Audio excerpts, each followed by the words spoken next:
Hi, welcome back to Nina in the Kitchen. I was on hiatus for a while because my schedule just got so crazy, and then my husband's schedule got crazy. So we are able to get back into the kitchen for YouTube, and thank you guys for asking if we were okay. We are.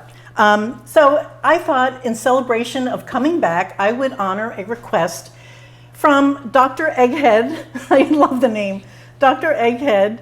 The good doctor asked if I had a good chocolate cake recipe. And man, do I have a good chocolate cake recipe. This cake, I've made it for years, always comes out perfect. So it's pretty foolproof. It's tender, it's moist. Every time I make it, and I've made it for catered events, for cooking classes, and for family and friends. And someone will always say, this is the best chocolate cake I've ever made. And it's actually very simple. And you may have all the ingredients at home right now, bake with me. So first thing is to prep a 9-inch pan. This was just sprayed with Baker's Joy. That's done. I have 2 9-inch pans prepped. I have 2 cups of sugar in the bowl. This is 1 3/4 cups of all-purpose flour. I'm just going to sift through that. Normally I don't sift, but in this recipe, just because I'm using cocoa powder, you know, sometimes it can clump, and also baking soda, it's a good idea to do it. 3/4 cups of cocoa powder. And the cocoa powder, I've tried again over the years. I've made Dutch processed cocoa. I've done cocoa from the supermarket, cocoa that I've purchased online, the fancy schmancy stuff. It's all delicious. This cake is just, it always comes out great. This is 1 1/2 teaspoons of baking soda, 1 1/2 teaspoons of baking powder, 1 teaspoon of kosher salt. I'm just going to sift this. Look at all the lumps in the cocoa powder. That's why it really is a good idea to push those through and make sure everything is nicely powdered and incorporated together. And then the wet ingredients go in.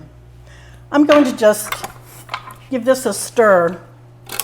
You want this on the lowest setting, otherwise you get a face full. So, 2 eggs. Those are large eggs. I have 1/2 cup of, this is just a flavorless oil. This is a vegetable oil. You can use whatever you have that's flavorless. 1/2 cup of that. This is 1 cup of buttermilk, and the reason I'm using buttermilk is because I like that it leaves it a little firmer, even though the acid in the buttermilk will keep everything tender.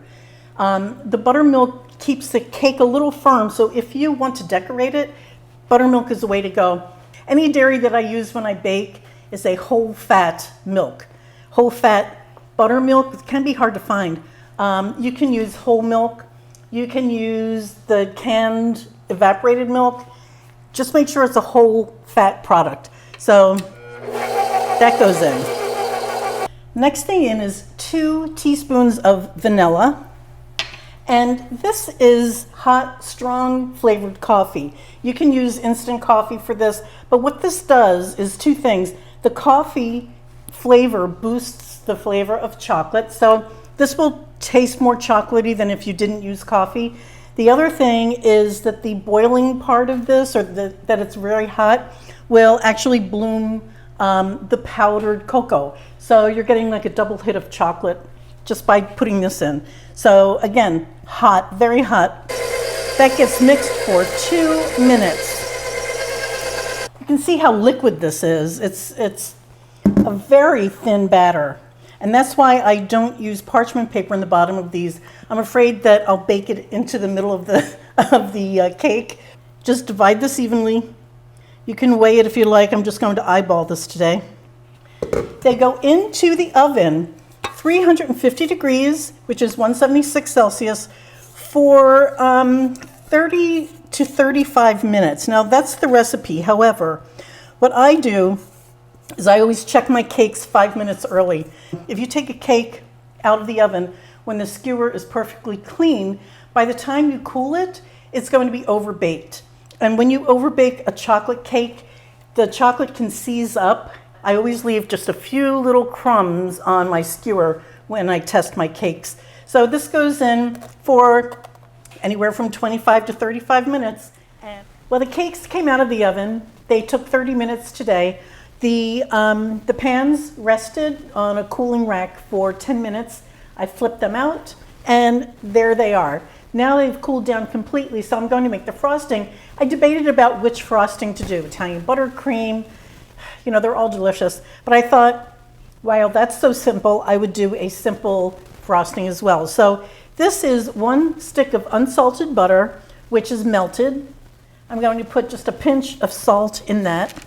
And as you can see, I've sifted this. This is the cocoa powder. This is 2/3 of a cup of cocoa powder. That goes right in. By the way, this cocoa powder is not sweetened cocoa. I'm going to start out very slow.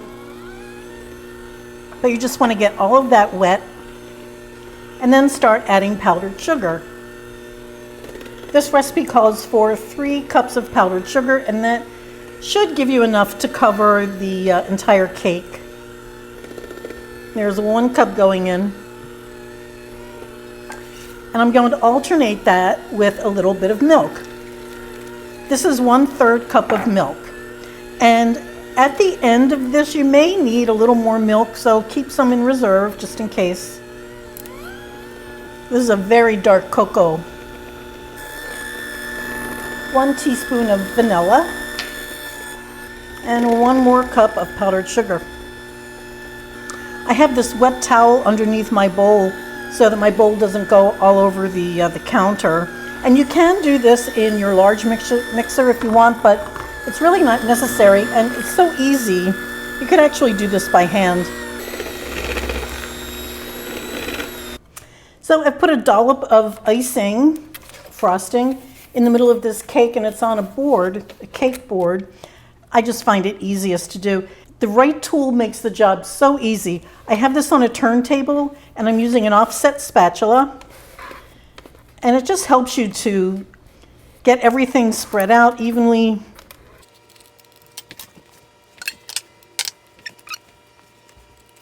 With some cakes, I do a crumb coating, which is a thin coating of frosting first, and then the final frosting goes on top of that.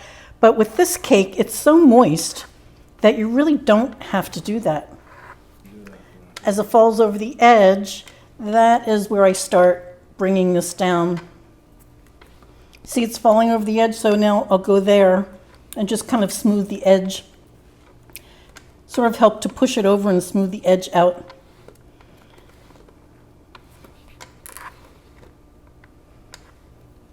One thing that I forgot to mention is that when I started this, everything was at room temperature. That's another thing that makes your baking really easy because it helps all of the products to blend together. It helps the milk go into the eggs and so on.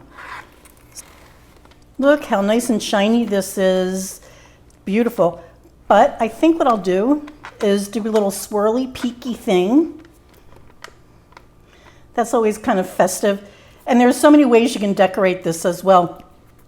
If you have something you want to hide, maybe your cake didn't come out perfectly and you have a gouge in it, just fill it with icing. No one will ever know. Make these little peaks. No one absolutely will ever know.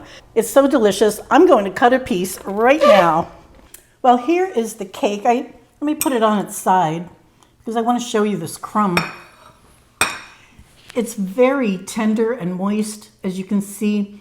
And I have to say, I want to use the word sophisticated because when you taste it, it's so good. It sort of melts in your mouth, but it's not cloying. By that I mean it doesn't stick to your palate. It is not too sweet, and even the frosting is not too sweet. And that comes from the cocoa. You know, basically, this was an American buttercream, which I don't care for because they are too sweet. All that it is sugar and butter. But this one, because of the cocoa powder in there, it just comes out so adult, so beautiful. And so this is my best chocolate cake, best recipe hands down that I've ever tried. I hope you enjoy it. And thank you so much for watching, and I'll see you again. Bye, guys.